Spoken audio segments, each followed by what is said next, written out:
안녕하세요 여러분. 온브레인 TV입니다. 오늘은 제가 정말 흥미진진한 이야기를 하나 들려드릴까 합니다. 바로 인류의 역사를 송두리째 뒤흔든 작은 검은 가루에 대한 이야기죠. 상상해보셨나요? 이 보잘것없어 보이는 가루 하나가 수많은 문명의 흥망성쇠를 결정하고 전쟁의 양상을 완전히 바꿔놓았다는 사실을 말이에요. 네, 맞습니다. 오늘의 주인공은 바로 화약입니다. 9세기 고대 중국에서 우연히 발견된 이 마법 같은 물질은 그야말로 판도라의 상자였습니다. 처음에는 불꽃놀이나 약재로 쓰였던 것이 순식간에 인류 역사상 가장 강력한 파괴도구로 변모했으니 말이죠. 총성 한 번에 수많은 생명이 쓰러지고 견고했던 성벽이 무너져 내리는 광경은 당시 사람들에게 얼마나 충격적이었을까요? 오늘은 이 화약이 어떻게 탄생했고 어떻게 세계를 정복했으며 또 어떤 기막힌 이야기들을 품고 있는지 여러분과 함께 깊숙이 파헤쳐볼까 합니다. 흥미진진한 시간 저와 함께 떠나보실까요? 화약, 그 시작은 연금술사의 실수? -9세기 중국. 여러분 상상해보세요. 오늘날처럼 과학적인 실험 도구도 없던 시절 고대 중국의 한 연금술사가 불로장생의 약을 만들겠다며 온갖 재료를 섞고 있었다고 말이죠. 그는 유황, 숯, 그리고 초석이라는 물질을 섞어 끓이고 있었을 겁니다. 어쩌면 너무나도 집중한 나머지 재료의 비율을 잘못 맞추었을 수도 있고요. 아니면 단순히 열을 너무 강하게 가했을지도 모릅니다. 그러다 갑자기 펑 하는 소리와 함께 강렬한 폭발이 일어났을 겁니다. 놀란 연금술사는 이게 대체 무슨 일인가 싶었겠죠? 네, 바로 이 순간 인류의 역사를 영원히 바꿀 화약이 탄생한 순간입니다.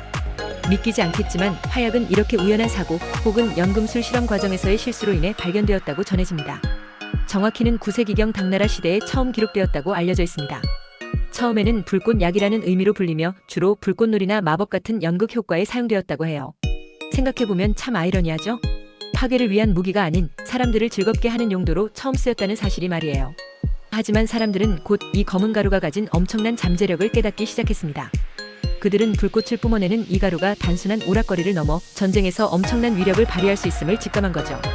초기에는 불화살이나 비화창과 같은 원시적인 형태로 사용되었습니다. 쉽게 말해 화약을 종이나 천에 싸서 던지거나 화살에 묶어 쏘는 방식이었죠. 상대방에게 불을 지르고 혼란을 주는 용도로 쓰였습니다. 하지만 이조차도 당시에는 상상할 수 없었던 충격적인 무기였을 겁니다.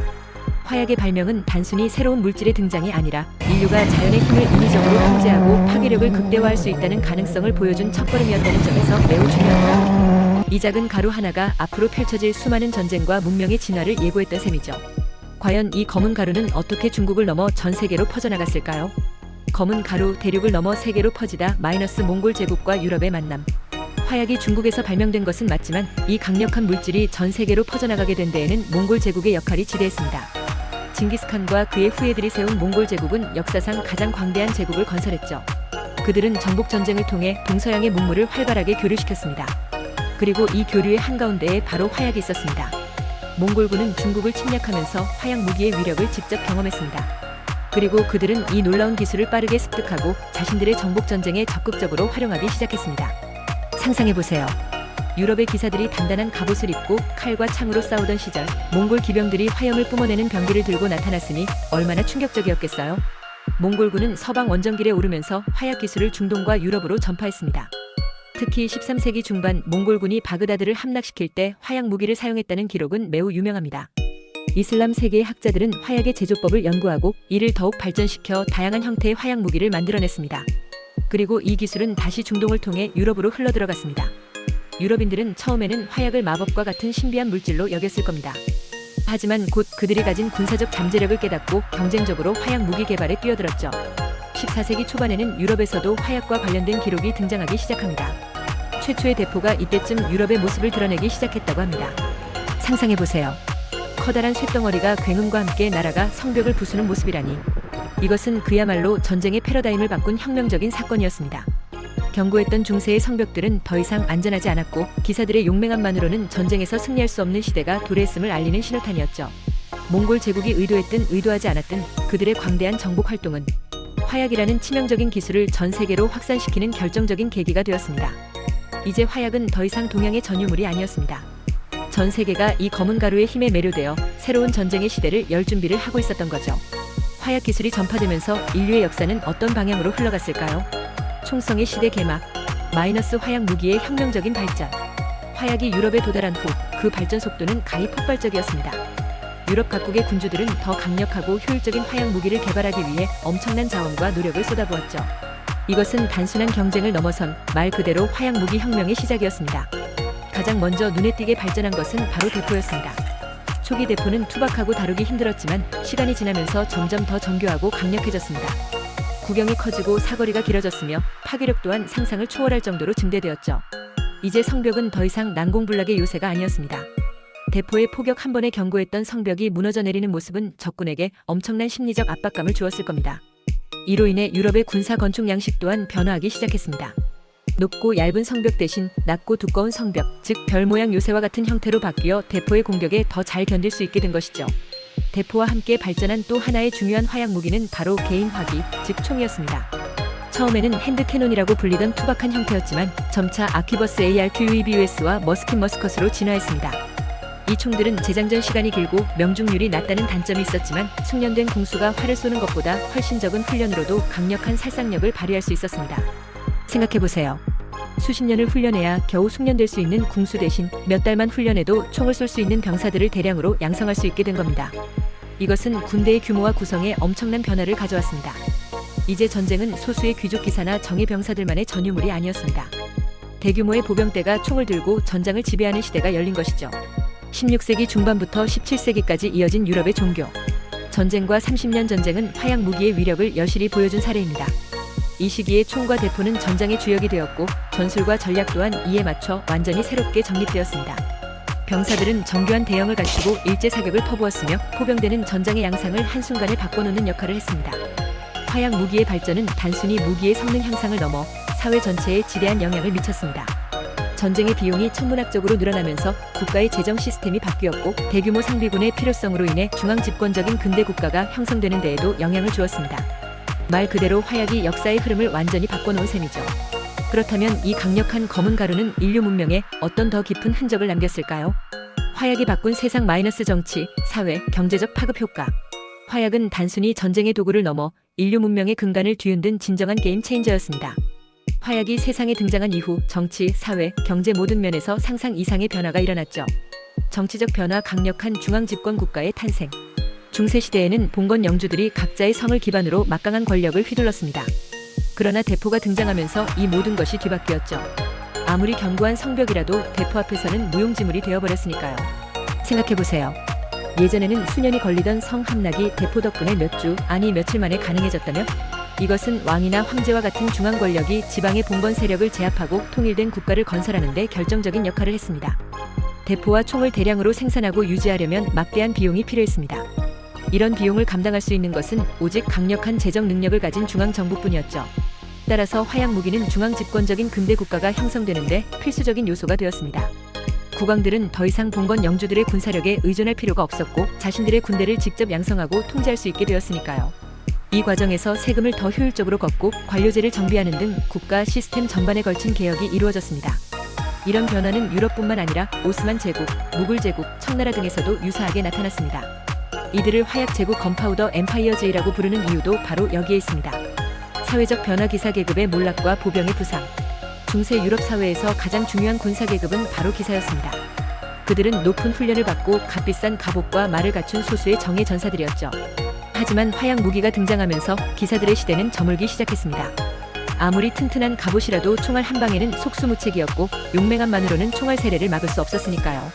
대신 전장의 주역으로 떠오른 것은 바로 보병이었습니다. 총을 든 보병들은 비교적 짧은 훈련으로도 효과적인 전투력을 발휘할 수 있었고 대규모로 양성할 수 있다는 장점이 있었습니다. 이는 사회 계층에도 큰 영향을 미쳤습니다. 더 이상 혈통이나 개인의 무용이 아닌 국가의 조직력과 기술력이 전쟁의 승패를 좌우하게 된 것이죠. 또한 전쟁의 규모가 커지고 살상력이 높아지면서 민간인들의 피해도 증가했습니다. 이러한 변화는 사회 전반에 걸쳐 새로운 질서와 가치관을 요구하게 됩니다. 경제적 변화, 군수 산업의 발달과 무역의 활성화. 화약 무기의 대량 생산은 새로운 산업인 군수 산업의 발달을 촉진했습니다. 화약과 총기, 대포를 만들기 위한 원료 채굴, 제조, 운반 등 수많은 산업 분야가 함께 성장했죠. 이는 새로운 일자리를 창출하고 기술 혁신을 가져왔습니다. 예를 들어 대포를 주조하기 위한 야금 기술, 총신을 정밀하게 제작하는 기술 등이 비약적으로 발전했습니다. 또한 화약 제조에 필요한 초석, 유황 등의 원료를 확보하기 위한 무역 활동도 활발해졌습니다. 이는 국제 무역망의 확장을 가져왔고 나아가 대항해 시대의 개척에도 영향을 미쳤다고 볼 수 있습니다. 결과적으로 화약은 단순한 무기를 넘어 전 세계의 정치, 사회, 경제적 지형을 재편하는 강력한 동력이 되었습니다. 우리가 살고 있는 근대 사회의 모습은 화약이 가져온 혁명적 변화 없이는 상상하기 어려울 정도죠. 그렇다면 현대에 와서 화약은 어떤 모습으로 우리 곁에 남아있을까요? 현대의 화약 마이너스 여전히 우리의 삶에 영향을 미치다. 여러분, 9세기 중국에서 시작된 화약의 역사는 결코 과거에만 머물러 있지 않습니다. 비록 우리가 일상에서 직접적으로 화약을 다룰 일은 드물지만 이 검은 가루는 여전히 현대 사회의 여러 분야에서 중요한 역할을 하고 있습니다. 어쩌면 우리가 상상하는 것보다 훨씬 더 밀접하게 우리 삶에 영향을 미치고 있을지도 모릅니다. 군사 분야 진화하는 화력의 최전선. 물론 가장 먼저 떠오르는 것은 역시 군사 분야일 겁니다. 현대의 총기, 대포, 미사일 등 대부분의 무기 체계는 여전히 화약을 기반으로 작동합니다. 물론 9세기의 화약과는 비교할 수 없을 정도로 정밀하게 통제되고 안정화된 형태로 말이죠. 화약 기술은 폭발력뿐만 아니라 연소 속도, 안정성 등 다양한 측면에서 끊임없이 발전하고 있습니다. 오늘날의 전투기, 전차 함선에 탑재된 무기들은 모두 화약 기반의 추진력을 활용하여 엄청난 파괴력을 뿜어냅니다. 전쟁이 없는 평화로운 세상을 꿈꾸지만 역설적으로 화약 기술의 발전은 여전히 국방력의 핵심 요소로 남아있습니다. 산업 분야 건설, 채굴, 그리고 우주 탐사까지. 하지만 화약은 비단 군사적인 용도로만 사용되는 것이 아닙니다. 오히려 산업 분야에서 우리의 삶을 더욱 풍요롭게 하는데 크게 기여하고 있습니다. 여러분, 큰 건물을 짓거나 터널을 뚫을 때 어떻게 땅을 파는지 아시나요? 바로 다이너마이트와 같은 폭약이 사용됩니다. 이 폭약들의 기본 원리는 화약에서 출발했습니다.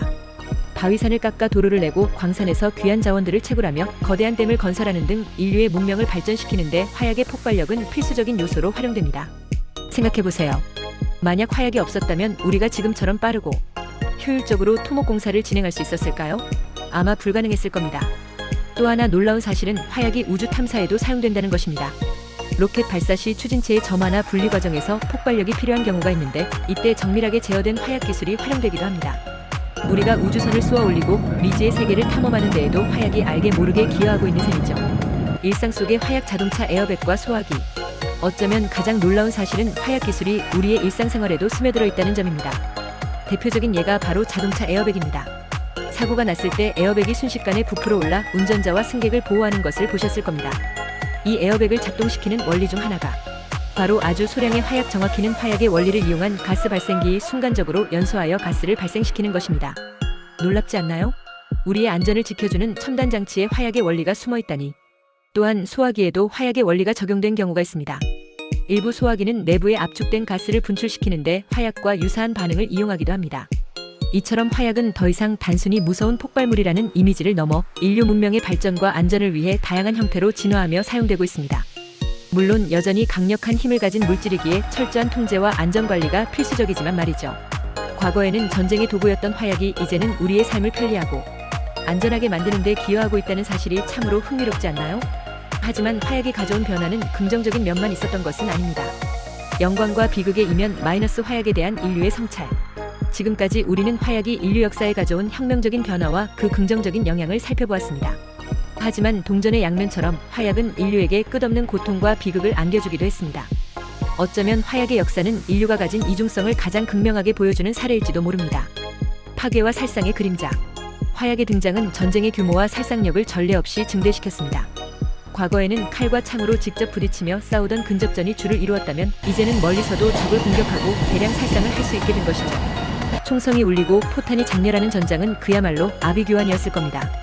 셀 수 없이 많은 생명이 화약의 폭발력 앞에 쓰러져갔고 도시들은 폐허로 변했습니다. 인류는 화약을 통해 더 효율적으로 서로를 죽이는 방법을 발견한 셈이죠. 두 차례의 세계 대전과 수많은 지역 분쟁에서 화약 기반의 무기들이 초래한 참상을 생각해보면 화약의 어두운 이면은 결코 간과할 수 없습니다.